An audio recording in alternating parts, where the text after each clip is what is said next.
Hello, everyone. Welcome to Adobe Live. We're nearly at the end of our week, and we're also at the end of our Adobe Photoshop challenge. I'm excited to be here with y'all. My name is Cyn Lagos. I am your visual mentor today. We're going to be exploring mockups in Adobe Photoshop. And throughout our Adobe Photoshop challenge, we've been exploring how to edit our photos in Camera Raw, how to remove distractions in Adobe Photoshop. So all of it has been surrounding photography, super cool stuff. And one of the things I love doing is mocking up my work, my photography work, into potential substrates, maybe posters, maybe books, things like this, where we can envision the possibilities of our photos, right? We want to have a beautiful place for our photos, not just online, right? Like a real life thing. So, let's mock up some stuff today. I'm going to show you some of my favorite approaches to do so we can get those perspectives right, so we can kind of insert some more cool workflows into this style. In a link provided on the chat, you should be able to see these resources that I'm going to show you now. So let me check in on the chat and see who is joining us today. All right, we've got here Axel, we've got Idara. What's up? Oh, Idara's sharing our starter files, so check those out. And we've got Ray in the house. We've got Frank. What's up? All right, so let me know if you ever mock up your stuff. Do you ever kind of step into that world? Even if you don't have the budget to build your first book, do you ever just mock up to just like dream it up and see what's up? I've done that. So, all right, let's get to know each other a little bit better here. I read somewhere, where can we see these recordings? And let's see here. We can see these recordings in our YouTube channel on Adobe Live. And also, I like to keep a section here on Adobe live streams within my website. So if you want to peruse through Adobe Live's YouTube or my website, you can find some previous live streams that I've been able to host here on Adobe Live. I absolutely love exploring design, photo, and video, and there are so many cool stuff here. Some nice little treasures here from the past, things exploring illustrations, things exploring Adobe Express, Photoshop, of course, Photoshop being a very strong mecca in all of our workflows, right? So definitely check those out or check our work on YouTube on Adobe Live and subscribe if you haven't already. Definitely want to keep up with all these cool live streams. There are so many happening all day long. So hopefully you've been having a blast so far. All right, so check out those starter files because in there, you're going to find these assets. We're going to have this asset right here. And let me see if I have to open the other one. I kind of didn't. Let's see. Mockup number 2 is this little fella right here. All right, so we've got 2 mockups. Now let's talk about these mockups on Adobe Stock. So stock.adobe.com. Let's go in here real quick and explore our resources. So I love sharing resources with y'all. So on stock.adobe.com, we can go explore templates, mockups, all sorts of cool stuff. And there's also like a free section here. So if you ever just want to try it for fun and explore things and just try your skill sets and practice your skill sets a little bit more, you're going to find some really cool stuff in here. This is where I've gotten my Adobe Stock templates. So let's say poster template, poster mockup. A quick poster mockup can pop up in here. We can do it this way. All right, so we've got some cool variations with a white background. So really neat stuff. And of course, there's going to be different styles, a little bit more in the city or interior. So it's kind of up to you what kind of style you're looking for. These are really helpful for several situations. For example, let's see. For example, I'm going to share one of my favorites. So, of course, I tend to use all of these stock templates to explore how to share my prints for photography, for design in my print shop, which is called Market on the same website, cynlagos.com. And you can see the possibilities of it. Like this is a really good example right here. Some cool stuff from Adobe Stock. So that's the design. This is it posted up on a poster that is seemingly on a table, right? But just that little bit of detail and shadows and just puts it into a real life environment. Or this one here where it's in an office space, right? So you're able to envision it before you purchase it. And it just kind of translates a lot better, whether you're using it for your shop or you're using it aspirationally. This is perfect for that. So let's practice some of that here. Let's do it on this image right here. I've got a couple of assets that I want to bring in. Some really cool photos that we played with can be neat. So let's try, we've got this reference image. I've got this reference image from what we edited. I'm going to go with this one here. I think we edited this one. Edited. All right, here you go. So we've got this image that we've edited on day 2, removing all sorts of obstructions and distractions, essentially. Where'd it go? Here you are. All right, so really cool stuff. I've even flipped it around. So the fella's upside down, and this is the reflection. So this is a really neat image, and I think it can work really well vertically, just as well as horizontally. So I think I'll drop this one in. So first, what I'll do, instead of dropping this image here in such a way that I'm gonna have to transform it. I mean, this is already has my free transform tools. I'm gonna go to edit, Command T or free transform if I don't have those options on. And you'll see here that, you know, I can definitely try to put it in there, but when you zoom in to the detail of this poster, there's a little bit of shadows here, some cool like indentation that's happening here to make it look a little bit more realistic. And we don't want to lose that. Okay, so there's a couple ways I can do this, right? Sure, I can definitely hit multiply and just crop it out, and that's that. But that's the thing. What if I change my mind and I want a different image here? If I spend the time in right clicking, hitting perspective, and hitting just the right perspective of this poster design in here, I'm going to have to do that to every single image. So instead of doing that, let's approach it a different way. So what we're going to do is add a shape. And this shape layer is going to be our template. This is going to be what we add all the attributes to, anything, any transformation, any perspective, warping, all of those things. Okay, so what we're going to do in order for this to actually work is we're going to right click this and convert to smart object. Here you are. Sometimes it's down here and sometimes it's up here. Don't know what makes that happen, but here you are, convert to smart object. So smart object is going to be very helpful for us to repurpose this template as many times as we want. So let's see. Hey, what's up, Axel? Some new people joining in. All right, so here's what I want to do. This one's a very simple one, albeit, right? There's been more difficult perspectives that I've worked with, but that's the thing. It's from Adobe Stock, so it tries to make it as easy as possible. So let's use, I see a little bit of a gap here, some telltale signs that this has been mocked up, and I don't want that. So I'm going to right click, hit some perspective here. The perspective helps me pull those edges. I can also skew it to pull it just in the right spot and zoom it in. And it's a little bit of attention to detail. But the idea here is that I'm not going to have to repeat the step over and over, right? Like that's the goal, because nobody wants to have to work harder. We've got to work smarter. Now in here, we can add another attribute, which is multiply, or we can add it afterwards. But ultimately, this is what we are going to replace.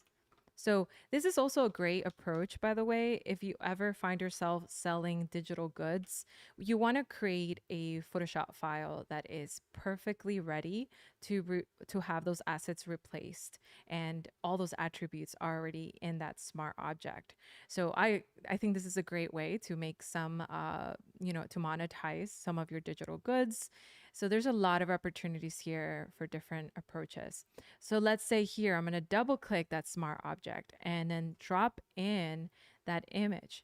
Now in here, I can just scale it to size, make sure my composition is something I want or like, and then hit save because this is a PSB file. So this is a file that is directly linked to this file. Isn't that cool?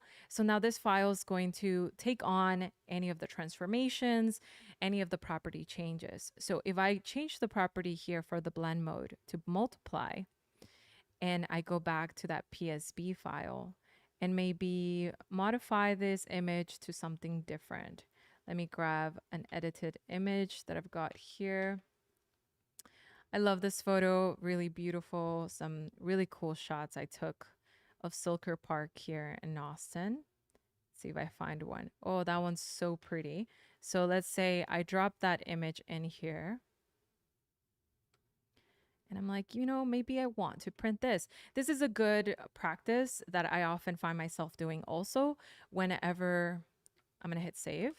Whenever I just want to test which photos I'm ready to put into my shop, maybe I want to print this photo. So it's nice to envision it. We come over to this side and voila, it already took on those properties. It looks so beautiful and it's already mocked up, and I didn't have to do those transformations, the multiply. Okay, I know it's not that much, but sometimes when the perspective is very complicated, you spend hours changing those perspectives. You want that smart object to help you out so that you can modify the images without having to do all those properties all over again. So here's another example. Here's another image. This perspective is slightly different, a little bit more challenging. So let's say we wanted to add one of these like really cool images from Silker Park. Um, we've got, I like this one too. Okay. So let me not get lost in selecting a photo, but here we go. So here's a few approaches as I can do. I can do the same style of adding a shape layer, converting into a smart object. I can definitely do that. By the way, I noticed when I downloaded this file was in black and white. So I recommend in your assets to convert this to a profile that is workable for RGB. So red, green, and blue. So it would be in something like this, working gray. Make sure it's in RGB so that the next step works for you. Okay. So hit OK there.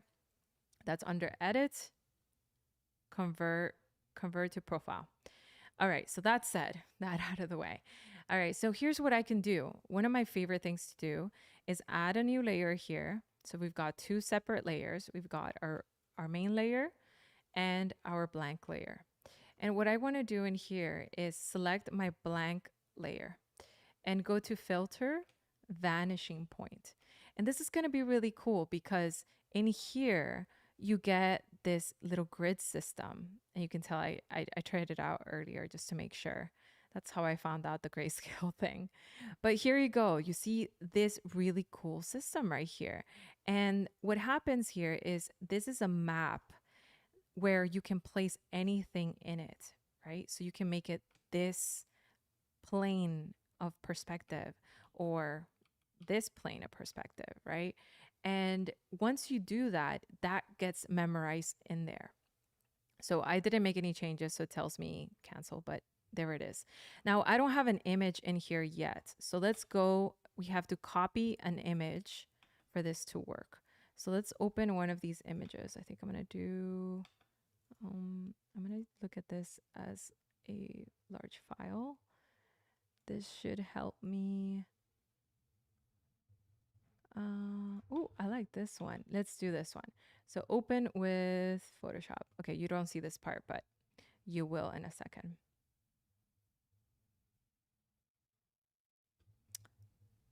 And okay, voila. So a little bit of those camp vibes in here. Really cool, right? I love all the canoes and the color palette. It's looking really beautiful. It's such a mood.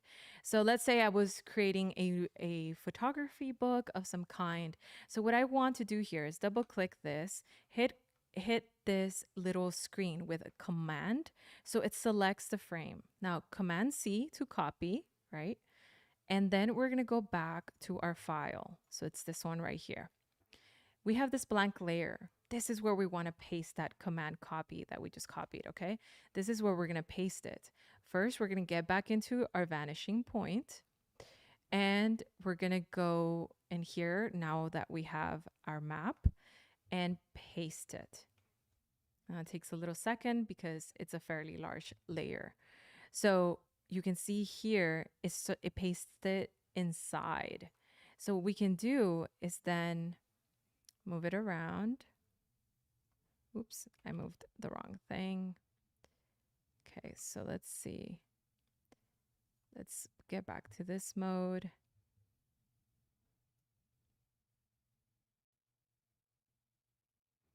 Okay, yeah, because I want to resize it right here. There you go.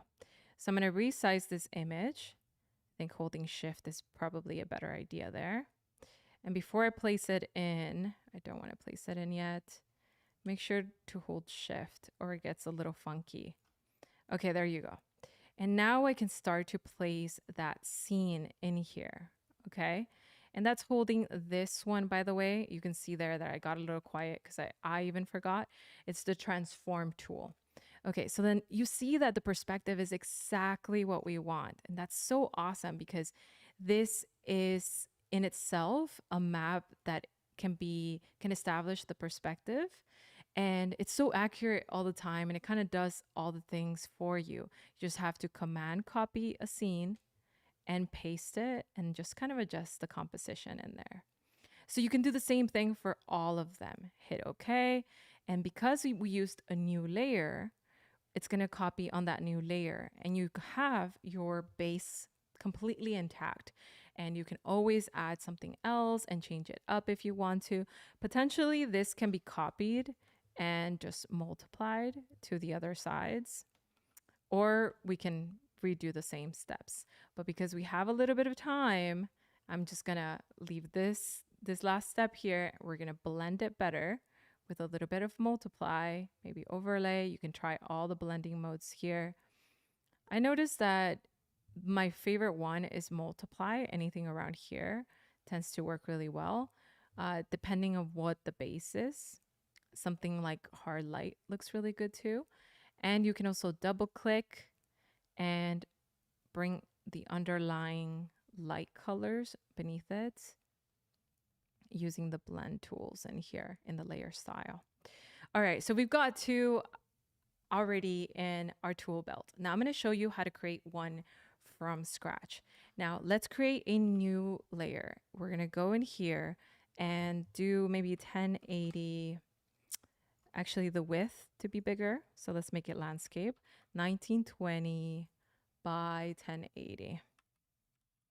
1080. Okay, so I hope you're following so far. We're making a horizontal canvas. All right, so we made a horizontal canvas in here. And what I want to do is go into this little tool right here. And this tool brings up the generate image. And generate image comes from Adobe Firefly. So this might look familiar if you're accustomed to using Adobe Firefly. We've got some cool stuff in here like style references, all the different effects, and of course we got some cool style reference library for prompt inspiration, but also for style references. So we've got some cool mockups in here already, right? So this is a place where you can reimagine your scene, I would say. So that's the way I like to approach it anyways. So when I go into reference image, what I'm going to do in here is choose, maybe I can choose one of these images. Basically, it's referencing the style of this image. Or I can choose one of my own images. So I'm going to choose an image of my own in this case. And let me just bring it over here so I can look at it. And let's see. This is the image I want to reference.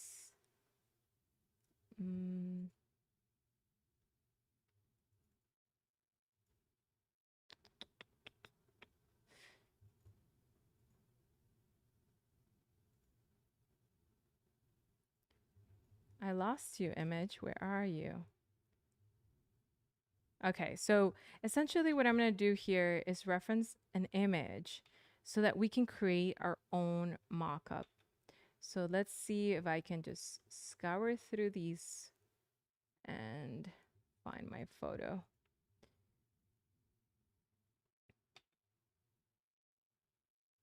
Okay, I think I'm close. I think I'm close.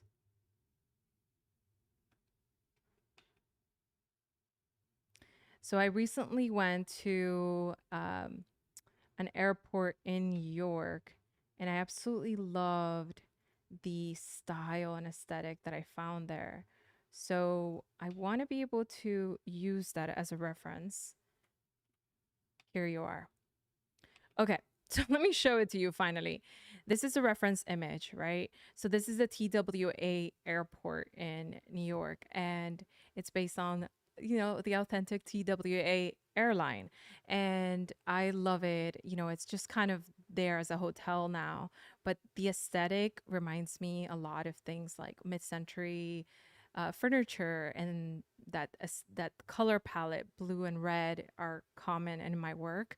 So I wanted to use this as a reference. So I'm going to hit open here, and I'm going to say I'm going to generate a mock-up of a print on a wall with in a living room with mid-century furniture. A mock-up of a print on a wall in a living room with mid-century furniture. With maybe a large window overlooking a blue sky. So something that works for me is repeating what I see on the scene so that I am kind of doubling down on my reference image. But in this case, what we're remixing it is we're creating that mock-up. So I think so far, so good. In this case, I'm going to create an art version just to have fun with it and hit generate. Let's see what happens, right? So this is what I call 100%. We're going from blank to a generated image. However, in reality, we're inserting our style, our personality through the choices of the image reference, our choices in prompt. So it's very strategic. We wanted a mock-up. So here you are. So we've got something like this. So far, we've got a print on the wall. And I've gotten a couple of variations myself. Here's the results I got earlier. And so you can see the possibilities of printing, right? So I'm going to go into the history mode here so that you can see what I mean. And we've got, there you go. All right, so we've got some options here for different mockups. It kind of wrote some gibberish on the wall there, but no need to fuss on that. We could just erase it. But here are some cool options. Look at this. That looks so neat. We've got that mid-century wall, and we've got that color palette from our reference image. And albeit this is kind of like an art version, you can also make it a photo version. So you have different options. But the idea here is that you get to reinvent the wheel of like, how is a mock-up created? Can I generate something from my imagination? So you have a couple of options here. And at the end, you can always add your own photo and make it your own with all the different styles. I don't think we have enough time to do all that here, but let's say here I'm gonna hit a quick multiply, and with a masking tool, we'll just try to visualize the final look.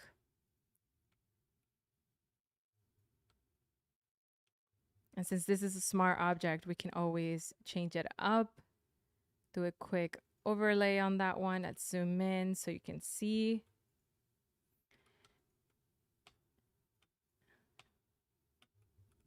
And there you go. So we've got a couple options here for generating our own mockups. We've got options for mocking up our work into different styles of perspective, right? So that we can blend everything together, so that we can create a workflow that we can repeat without having to work so hard. And that's always fun, right? So hopefully you enjoy the challenge today and revisit the previous challenges so that you can see the other two challenges that accompanied this one. My name is Cyn Lagos. This was a lot of fun, and have a great rest of your day. Enjoy the rest of the streams also. There's so much more coming up. Bye.